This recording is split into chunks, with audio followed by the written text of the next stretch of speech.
નમસ્કાર અમારે સદાયને માટે આદરણીય અમારા માનનીય પેન્શનર મિત્રો, નિવૃત્ત કર્મચારી મિત્રો, ભાઈઓ તથા બહેનો, સ્વાગત છે આપ સૌનું આપણી આ યુટ્યુબ ચેનલ ભાવેશ મકવાણા ન્યૂઝમાં। તો પેન્શનર મિત્રો, આજના આ વિડીયોની અંદર આપણે ખૂબ સરસ મજાની ચર્ચા કરવાના છીએ, જેમાં પેન્શનરોના નવા પેન્શન ટેબલ અંગે આજ તારીખ 26 જુલાઈના રોજ જાહેર થયું છે એક ઓફિશિયલ મેમોરેન્ડમ। તો પેન્શનર મિત્રો, વિડીયોમાં અંત સુધી બન્યા રહેજો, એટલે બધી જ માહિતી તમને વ્યવસ્થિત રીતે સમજાઈ જશે। અને હા, જો હજી સુધી આપણી આ યુટ્યુબ ચેનલ તમે સબસ્ક્રાઈબ ન કરી હોય તો ડેઈલી આવી જ અપડેટ અને આવી જ માહિતીઓ મેળવવા માટે આપણી આ યુટ્યુબ ચેનલ પણ અત્યારે સબસ્ક્રાઈબ કરી લેજો દોસ્તો। તો શરૂ કરીએ આજનો આ વિડીયો। તો સૌથી પહેલાં વાત કરીએ તો 8મા કેન્દ્રીય પગાર પંચે કેન્દ્ર સરકારના કર્મચારીઓ અને પેન્શનરો માટે 7 અને 10 ઓગસ્ટના રોજ દિલ્હીમાં નવી બેઠકોની જાહેરાત કરી છે। જે સંસ્થાઓએ પહેલેથી જ તેમના મેમોરેન્ડમ સબમિટ કર્યા છે તેઓ 31 જુલાઈ સુધીમાં સ્લોટ માટે અરજી કરી શકે છે। તો વાત કરીએ દિલ્હીમાં 8મા પગાર પંચ માટે નવી બેઠકો વિશે। તો 8મા પગાર પંચે 7 અને 10 ઓગસ્ટ માટે દિલ્હીમાં નવી બેઠકોનું આયોજન કર્યું છે। તો કેન્દ્ર સરકારના કર્મચારીઓ અને પેન્શનરો માટે પગાર, પેન્શન અને સેવાની શરતો અંગે ભલામણોને અંતિમ સ્વરૂપ આપતા પહેલા પ્રતિસાદ એકત્રિત કરવાની આ પ્રક્રિયાનો એક ભાગ છે। તો સંસ્થાઓ 31 જુલાઈ સુધીમાં હાજરી આપવા માટે અરજી કરી શકે છે। ત્યારબાદ વાત કરીએ તો સત્તાવાર સૂચના। તો કમિશને 23 જુલાઈના રોજ એક સત્તાવાર સૂચના બહાર પાડી હતી। તેમાં જણાવાયું છે કે આ ચર્ચાઓ વિવિધ સંગઠનો, ફેડરેશનો અને યુનિયનો સાથે કરવામાં આવશે જે દિલ્હીમાં સ્થિત છે અથવા તો નોંધાયેલા છે અને કેન્દ્ર સરકાર અને કેન્દ્ર શાસિત પ્રદેશ એટલે કે યુટી કર્મચારીઓનું પ્રતિનિધિત્વ કરે છે।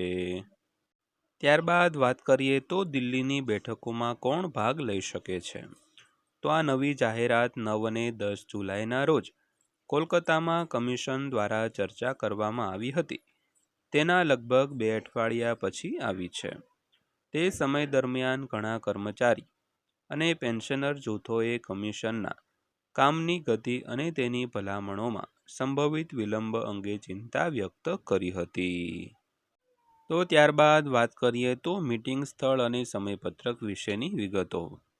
તો પાત્ર સંસ્થાઓએ 31 જુલાઈ સુધીમાં તેમના અનન્ય મેમોરેન્ડમ આઈડી સાથે તેમની અરજીઓ સબમિટ કરવાની રહેશે।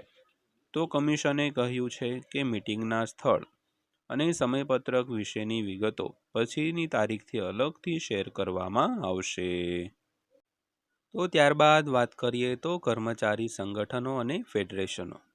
તો કર્મચારી સંગઠનો અને ફેડરેશનો વિવિધ મુદ્દાઓ પર તેમની ભલામણો રજૂ કરે તેવી અપેક્ષા છે। તો આમાં પગાર સુધારણા, પેન્શન ભથ્થા, ફિટમેન્ટ પરિબળ, પ્રમોશન, કારકિર્દી પ્રગતિ અને એકંદર કાર્યકારી પરિસ્થિતિઓનો સમાવેશ થાય છે। તો ત્યારબાદ જો વાત કરીએ તો વિવિધ રાજ્યોમાં વધુ ચર્ચાઓનું આયોજન। તો કમિશને સ્પષ્ટતા કરી છે કે ઓગસ્ટની બેઠકો ચર્ચાનો અંતિમ રાઉન્ડ નથી। તેઓ કેન્દ્ર સરકાર માટે તેમની અંતિમ ભલામણો તૈયાર કરતા પહેલા આગામી મહિનાઓમાં દિલ્હી અને અન્ય રાજ્યો અને કેન્દ્ર શાસિત પ્રદેશોમાં વધુ વાટાઘાટોનું આયોજન પણ કરી રહ્યા છે। તો ત્યારબાદ જોઈએ તો સત્તાવાર વેબસાઇટ પર પ્રકાશિત કરવામાં આવશે। તો દિલ્હી એનસીઆર ક્ષેત્રની બહાર સ્થિત સંસ્થાઓ તેમના પોતાના રાજ્ય અથવા તો કેન્દ્ર શાસિત પ્રદેશ અથવા નજીકના સ્થાન પર બેઠકો માટે અરજી કરી શકે છે। તો કમિશન આ ભવિષ્યની બેઠકો માટેનું સમયપત્રક તેની સત્તાવાર વેબસાઇટ પર પ્રકાશિત કરવામાં આવશે। તો ત્યારબાદ જોઈએ તો ઓનલાઈન ડેટાનો સંગ્રહ। તો આ દરમિયાન 8મા સીપીસીએ મંત્રાલયો, વિભાગો અને કેન્દ્ર શાસિત પ્રદેશો માટે કર્મચારીઓનો ડેટા અપલોડ કરવાની સમયમર્યાદા લંબાવી છે। તો હવે તેમની પાસે 31 જુલાઈ 2026 સુધીનો સમય છે જેથી ઓનલાઈન ડેટા કલેક્શન પોર્ટલ દ્વારા આ માહિતી સબમિટ કરી શકે છે. કારણ કે ઘણી સરકારી સંસ્થાઓએ વધુ સમયની વિનંતી પણ કરી હતી. તો ત્યારબાદ વાત કરીએ તો સત્તાવાર પોર્ટલ વિશે. તો કમિશને પુનરુચ્ચાર કર્યો છે કે તે ફક્ત સત્તાવાર પોર્ટલ દ્વારા સબમિટ કરાયેલા ડેટા જ સ્વીકારશે. તે હાર્ડ કોપી અથવા તો ઈમેલ દ્વારા મોકલવામાં આવેલી કોઈ પણ માહિતીને ધ્યાનમાં લેશે નહીં મિત્રો. તો મિત્રો આ હતી આજની માહિતી પસંદ આવી હોય, વિડીયો સારો લાગ્યો હોય તો વિડીયોને એક લાઈક કરજો અને રોજે રોજ આવા જ વિડીયો અને માહિતીઓ મેળવવા માટે આપણી આ યુટ્યુબ ચેનલ સબસ્ક્રાઈબ કરી લેજો. તો ફરીવાર પાછા મળીશું એક નવા વિડીયો સાથે, નવી માહિતી સાથે. ત્યાં સુધી સૌને જય હિન્દ, વંદે માતરમ.